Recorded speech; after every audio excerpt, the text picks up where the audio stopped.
আপনার আমার নবীকে কোলে নিয়ে বলে, বুকের মধ্যে নিয়ে বলে, নবীজি একটা বার কি বলবেন আপনার সুন্দর চেহারার মধ্যে কোনো দাগ নাই, কিন্তু আপনার এখানে ফাটা কেন? নবী আমার চোখের পানি ছেড়ে দিয়ে বলে, মুসা রে,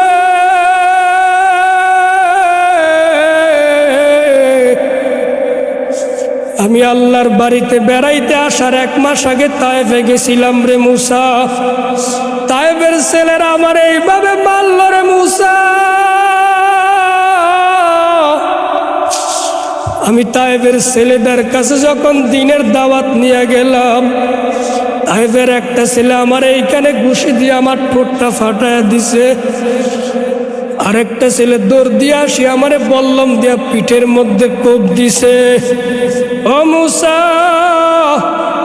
আমারে মারতে মারতে সকাল 8টার থেকে মারতে মারতে আমারে বিকাল 4টা পর্যন্ত মারলো। আমি নবীরে মারতে মারতে তায়েফের ময়দানে 3 বার বেহুশ করছে।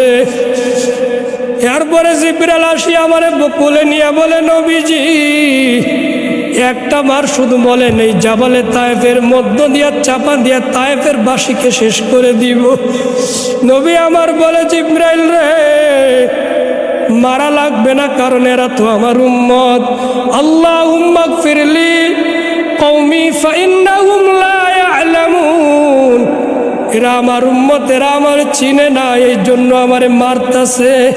জিবরাইল তুমি কিছু বলিও না। ও মুসা, শুনবা সেই কাহিনী।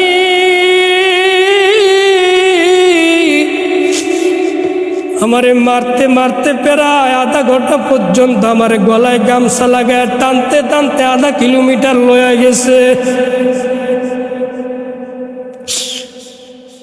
মুসা আমারে এমন ভাবে মারলো, আমি বারবার বলছিলাম তায়েফের ছেলেরা আমার এইভাবে মাইরো না, আমি নবী সহ্য করতে পারি না রে তায়েফবাসীরা। এটা আমার মায়ের দেশ, এই জন্য তোমাদের কাছে আসছিলাম দিনের দাওয়াত দেওয়ার জন্য। তোমরা যে এইভাবে মারবা আমি কোনোদিন ভাবতে পারি না।